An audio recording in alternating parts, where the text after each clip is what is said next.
Avec le nombre d'intervenants pour le Sénégal, je pense que 10 minutes serait très peu pour pouvoir répondre à toutes les questions. Non, commençons d'abord et puis on verra bien. Voilà, merci. Je disais que 10 minutes serait très peu pour répondre, mais néanmoins, nous allons suivre le règlement et essayer d'apporter les éléments de réponse à toutes les questions qui ont été posées pour le Sénégal. Et qui se résument globalement dans la réforme constitutionnelle. Je voudrais tout d'abord rappeler que le Sénégal est un pays assez indépendant et très démocratique. Cette réforme constitutionnelle n'est pas une première. Nous avons vécu 3 réformes constitutionnelles au Sénégal, en 63, en 83 et en 2019. Pour ce qui est de la réforme constitutionnelle de 2019, qui a amené à la suppression du poste de Premier ministre, je voudrais rappeler que dans l'ensemble de nos États, ce n'est pas le Premier ministre qui est élu, c'est le président de la République qui est élu au suffrage universel et qui a une vision politique bien définie qui fait que les citoyens votent pour lui. Dans ce cas précis, nous sommes partis d'une réforme constitutionnelle, d'un référendum au mois de mars 2016, où le président a pris sur lui l'engagement de réduire, de proposer au peuple sénégalais la réduction du mandat de 7 ans à 5 ans. Il a jugé nécessaire, après avoir réduit le mandat de 7 à 5 ans, et pour pouvoir accélérer le processus de mise en œuvre de son programme, de sa politique, de supprimer le poste intermédiaire qui était un poste de Premier ministre. Vous vous rappelez, c'est le président qui nomme et qui démet le Premier ministre.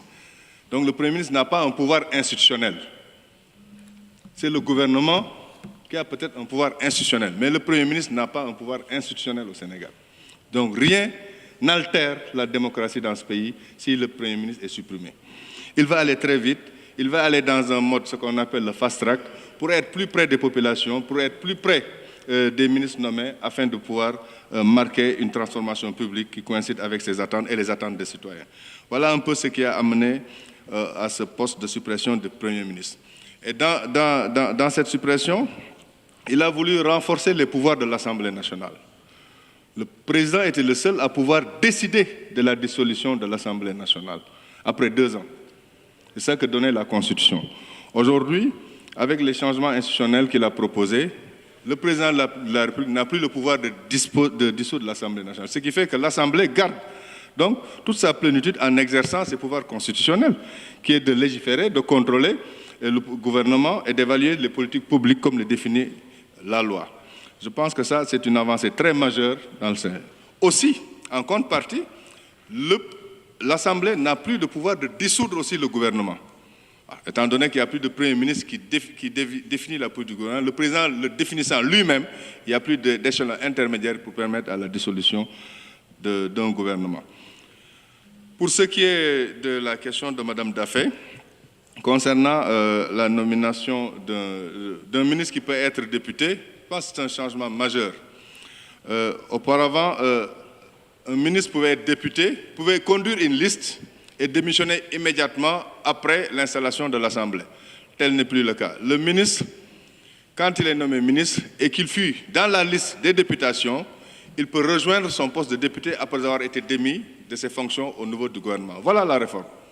C'est-à-dire, si un ministre est nommé et qu'il a un suppléant, il revient prendre la place du suppléant, parce qu'étant le titulaire de ce poste.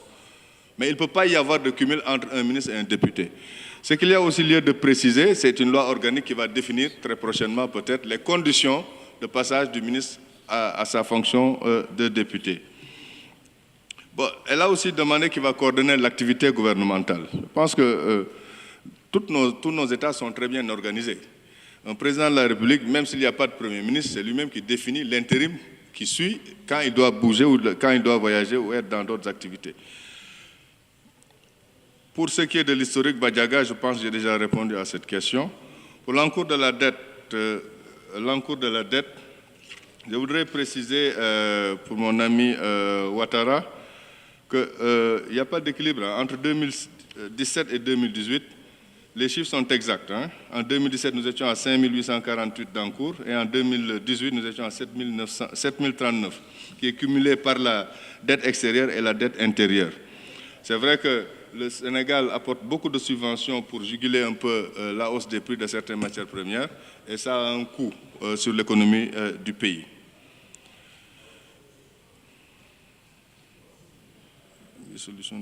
Bon, pour Simpson, c'est toujours dans la même logique de la dissolution du Parlement et de l'Assemblée. J'ai déjà expliqué le phénomène.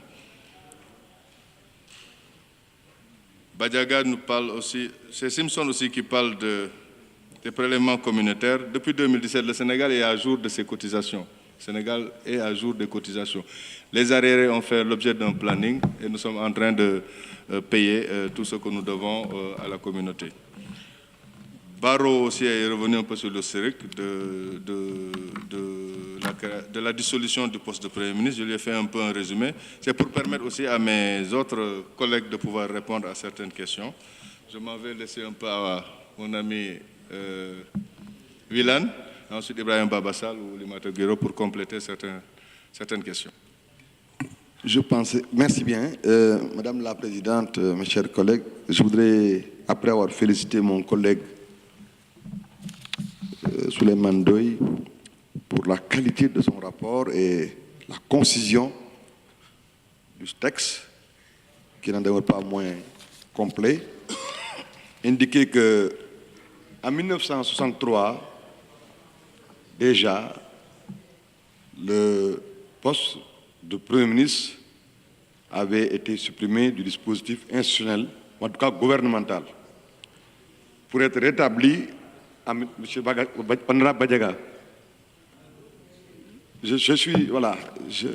Ensuite, pour être rétabli sous Senghor en 1970, pour être à nouveau supprimé en 1983. Et je rappelle qu'en 1963, nous sortions de turpitude politique, que vous savez, avec les événements qui avaient opposé Senghor à Mamadou Dia. Ensuite, en 1970, nous sortions fraîchement des événements de 68 et la tendance était à la déconcentration pour trouver au président de la République, je ne dirais pas un bouclier, mais un primus inter pares. Et c'est en ce moment-là que ça a été rétabli, poste qu'a occupé Abdou Diouf jusqu'en 81. Mais en 83, au lendemain de son élection, sa première élection, et pour prendre vraiment ses marques et imprimer de son style la gouvernance du pays face à des barons qui avaient, comme lui, comme sinon parfois plus que lui, des légitimités à faire prévaloir. Il voulait vraiment prendre en main les destinées du pays et ça a été rétabli en 83 a été supprimé en 83 pour être rétabli plus tard en 91.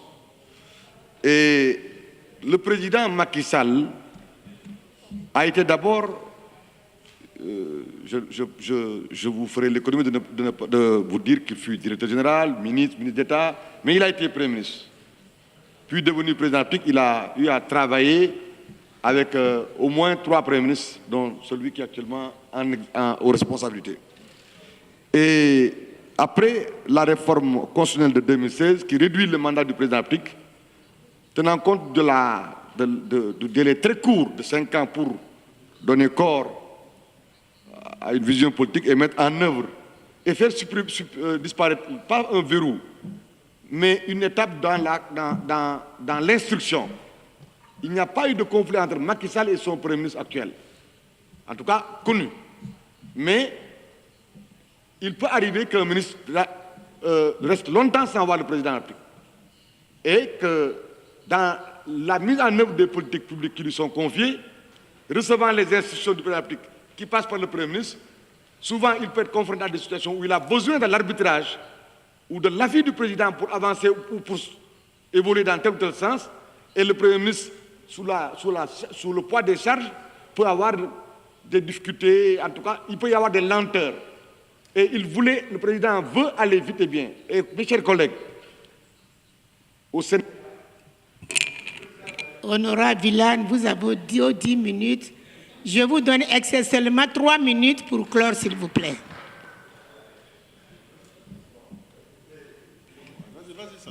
Moi, allez-y.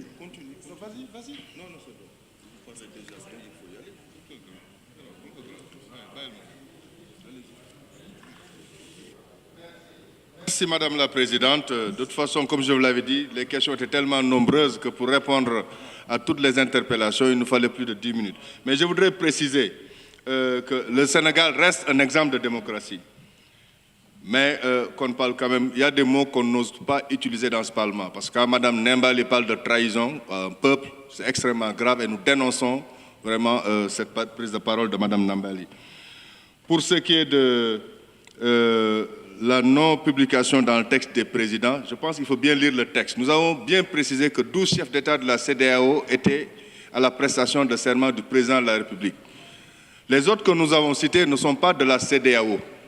Raison pour laquelle on n'a pas pu citer les 12 autres membres. Mais nous avons bien cité, par exemple, le Premier ministre du Ghana, qui était là-bas, le Premier ministre le représentant du Bénin et le Premier ministre du Gabon. Sinon, c'est des chefs d'État hors CEDEAO qui étaient présents et qui font qu'une vingtaine de chefs d'État étaient présents. Pour ce qui est des activités de sensibilisation, vous savez, honorable Sama, nous n'avons pas bien défini les indications claires pour les activités de sensibilisation. Nous faisons des activités de sensibilisation dans le domaine du sport, dans le domaine de la culture. Et même quand la CEDEAO organise, nous accompagnons par la communication et surtout par les réseaux sociaux l'information pour que les populations puissent mieux connaître la CEDEAO. Nous avons fait une marche quand vous êtes venu l'année dernière avec le président Cissé Lo. Nous avons fait une marche de sensibilisation. Le Sénégal mène énormément d'activités de sensibilisation. Nous en avons parlé lors du dernier rapport. C'est pour ça que nous n'avons pas encore voulu répéter ce qui a été fait l'année dernière. Voilà ce que je voulais apporter comme élément de réponse. Je vous remercie. Pour ce qui est maintenant du vote, nous avons eu 138 votants qui étaient présents le jour du vote. 124 ont voté oui. 7 ont voté non, avec 7 abstentions. Voilà un peu, peut-être ils ont des problèmes de traduction qui fait qu'ils n'ont pas peut-être les bons chiffres. Voilà un peu ce que je voulais apporter comme élément de réponse, Madame la Présidente, je vous remercie.